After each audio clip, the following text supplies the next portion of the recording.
Hello everyone.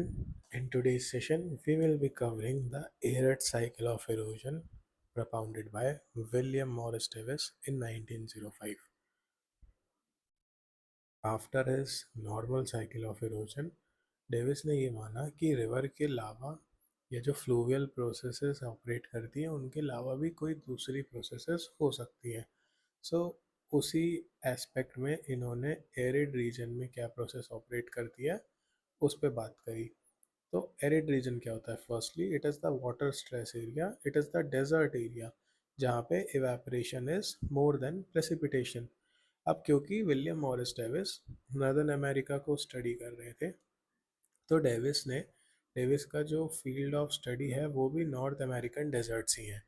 सो अगर आपने north America का मैप देखा हो, तो here we have the Rockies range and we have some parallel mountains to the Rockies range also. और इन दोनों के बीच में एक kind of inter mountain basin है.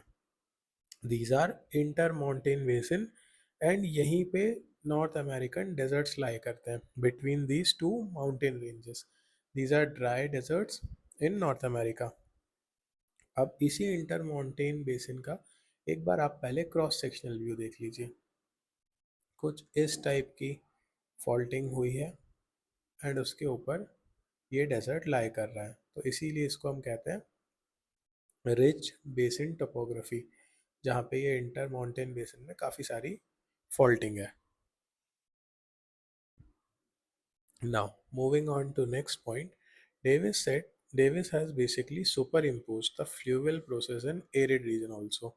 ये पॉइंट मैं आपको पहले ही बता दे रहा हूँ कि यहाँ पे जनरली जैसे डेजर्ट में हम समझते हैं कि एजेंट ऑफ इरोजन जो होगा वो एयर होगी, क्योंकि एओलियन लैंडफॉर्म्स क्रिएट होते हैं. तो डेजर्ट्स में तो विंड्स और एयर का ही रोल होता है. मगर नहीं, डेविस ने यहाँ पे भी, although it is a arid region, very water there is water stress condition, बहुत ड्राई डेजर्ट है, मगर फिर भी यहाँ पे जो रिवर ऑफ सॉरी जो एजेंट ऑफ इरोजन है यहाँ पे भी वो रोल रिवर ही प्ले कर रही है. तो जस्ट रिमेंबर दिस. तो डेविस के कुछ पॉइंट्स हैं before we move into the theory. Davis says कि this theory is applicable only in the cases of mountainous desert. मतलब जो नॉर्मल डेजर्ट होंगे, जैसे हमारे इंडिया में थार डेजर्ट है, तो उन रीजन्स में ये थ्योरी अप्लाई नहीं करेगी. This will apply only into the mountainous desert.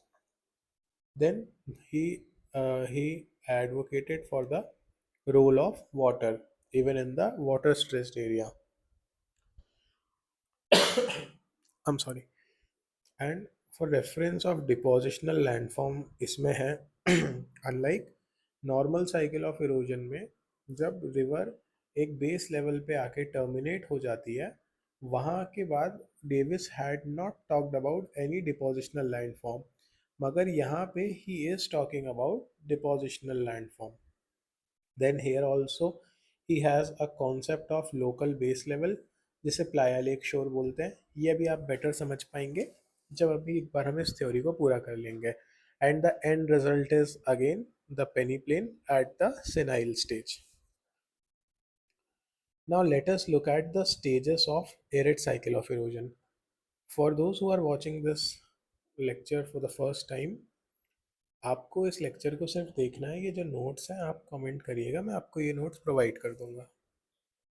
Okay, so initial stage है स्टेज वन. यहाँ पे लैंडफॉर्म पहले अपलिफ्ट होता है. Why it uplift? Because of faulting या folding may be, we are not sure, मतलब डेविस इज नॉट श्योर. तो faulting या फोल्डिंग की वजह से ये जो लैंडफॉर्म आप देख रहे हैं ये अपलिफ्ट होगा, which will be followed by development of consequent drainage. And एक रिवर यहाँ से एक रिवर ड्रेनेज सिस्टम डेवलप हो जाएगा. इस वाले स्टेज के फीचर्स क्या होंगे? Sorry, I am not just feeling well, तो उसको इग्नोर करना. A river drainage consequent drainage system will evolve. और फिर ये रिवर जैसे कोर्स में अपने आगे मूव करेगी, तो बिटवीन दिस फोल्ड यहाँ पे कहीं एक डिप्रेशन होगा and this river will deposit water into this depression, और एक लोकल लेवल पे एक लेक फॉर्म हो जाएगा जिसको डेविस कॉल्स प्लाया लेक. मैं पहले आपको पूरा प्रोसेस समझा देता हूँ, फिर हम फीचर्स एंड में देख लेंगे क्विक समरी के टाइम पे। फिर सेकेंड स्टेज पे क्या होगा, जब ये रिवर और थोड़ा सा यूथ स्टेज में हम पहुंचेंगे, तो अभी रिवर इरोजन के साथ डिपोजिशन भी करेगी। When this river will start deposition, it will form depositional plains, जिन्हें वी कॉल एज बहादा। इसको हम प्रोनाउंस करते हैं as bajada, but we write them as bajada. Okay, so this will be a depositional plane, this which is marked in the black color. So you see river is coming from here. यहाँ पे एक बहादा है, and after the bahada there is at a distance the playa lake. Then what happens? ये stage two youth stage है। इसके बाद stage three आती है, that is the mature stage. वहाँ क्या होता है, ये जो रिवर्स है ना, ये जो ब्रीच था, ये जो डिवाइड था, ये पहले पूरा माउंटेन था, इस माउंटेन को एक तरीके से रिवर्स ब्रीच कर देंगी। So they will start cutting across it. जब ये इसको कटिंग अक्रॉस करेंगी ना, तो यहाँ पे पेडिमेंट्स फॉर्म होंगे, क्योंकि जो इरोडेड पार्ट है वो नीचे तो आएगा ही आएगा। तो ये जहाँ पे वो इरोडेड पार्ट को डिपॉजिट करेंगे ना, यहाँ पे एक पेडिमेंट फॉर्म हो जाएगा, क्योंकि माउंटेन इज इरोडेड। एक पेडिमेंट होगा, पेडिमेंट के बाद we have the bajadas, and bajadas के बाद we have the playa lake. अब थोड़ा सा और आगे मूव करते हैं। कंप्लीटली रिवर ने कट अक्रॉस कर दिया है ना, उसने पूरा पूरा डिवाइड ब्रीच कर दिया है। अब ऐसे ही करते करते करते करते सेनाइल स्टेज तक ये जो माउंटेन है, ये कंप्लीट इरोड हो जाएगा। See the mountain is moving backwards. Earlier it was here, इसका ये शेप था, तो ये part has moved back, then this part is moving back, this part is moving back. ये रिवर इसको इरोड कर रही है, this part is moving back, इधर साइड से भी इरोड कर रही है पीछे से, so this part is also moving back, this part is also moving back.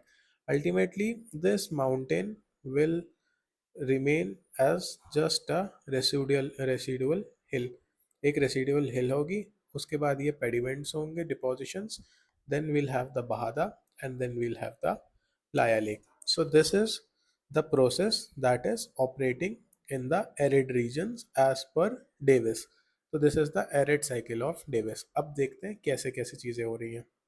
Youth stage में there is extremely dry climate, upliftment हो गया है।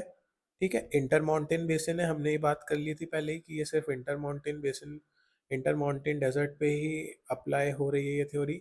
Then initiation of inland and centripetal drainage, फिर प्लाया फॉर्मेशन, ये हम देख चुके हैं।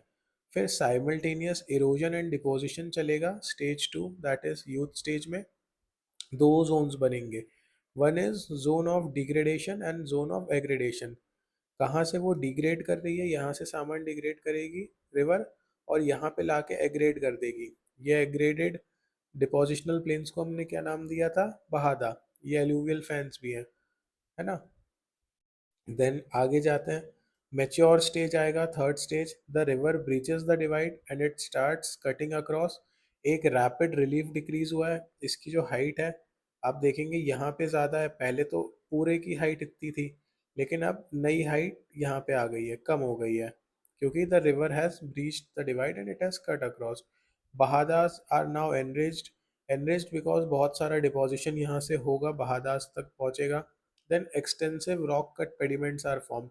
दिस जो ये बैक मूवमेंट है ऑफ द स्लोप, और यहाँ पे जो पेडिमेंट बन रहा है, it is made up of extensive, so उस स्ट्रक्चर को बोलते हैं it is a extensive rock cut pediment.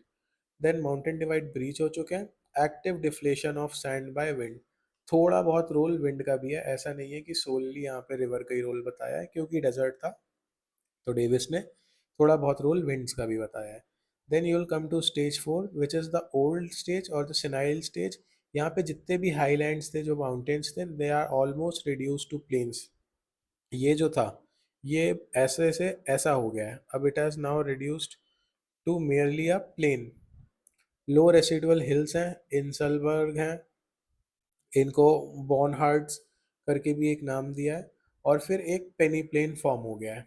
अब पेनी प्लेन को कई कई जगह पे पैन फैन या पेडी प्लेन वर्ड भी सुना होगा। कॉन्सेप्ट ऑलमोस्ट सिमिलर है, प्रोसेसेस में भी अलग हो सकती है, but Panfan was given by A. Lawson, and the word pediplane was given by L.C. King and A. Howard, and this was also used by Walter Penck. So I hope this arid cycle of erosion is clear to you, propounded in 1905 by William Morris Davis. एक कैसे north America के desert उन्होंने देखे, inter mountain desserts थे, cross sectional view आपको मैंने बताया, rich basin topography थी because of faulting, fluvial process को ही उन्होंने सुपर इम्पोज किया है। तो ये अगर आप इस थ्योरी का, इस मॉडल का एनालिसिस भी लिखेंगे तो दीज आर द क्रिटिसिज्म कि फ्लूवियल प्रोसेसेस को ही उन्होंने वहाँ पे ओवर इम्पोज कर दिया है। Then it is only applicable in the case of mountainous desert, normal desert का वो कवर नहीं कर रहे हैं। देन रोल ऑफ वाटर यहाँ पे भी सिग्निफिकेंट है, विंड का रोल वाटर से कम है। This is also you can write in a critical analysis, ये पॉइंट भी आप लिख सकते हैं। और फिर ये साइकिल चलती कैसे है वो मैंने आपको बता दिया। This is the high landform जहाँ से river starts moving.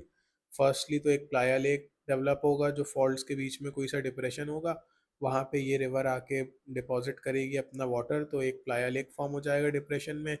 Then the river will start eroding this heighted landform and it start depositing. जब वो deposit करेगी तो बहादास form होंगे। We are done with Playa Lake and अब we have the Bahada formation. Then the river will cut across and breach the divide, and this higher landform will start reducing. This mountain will get eroded, pediments यहाँ पे form हो जाएंगे। इसको हम फिर और आगे स्टेज में जाएंगे तो this hill will be this heighted mountain और the landform sorry will be reduce to a residual hill, जिसके इमीडिएट सराउंडिंग में पेडिमेंट होगा। Pediment as in a sense that earlier it was at the foot hill of the mountain, so उसको pediment बोल रहे थे, and now it is just at proximity with the residual hill, and इस pediment के बाद we will have Bahada formation, and इसके बाद we will have the Playa Lake. So this is how the cycle of erosion operates in the arid areas. This was the theory, this was the model given by Davis in 1905. Thanks for watching.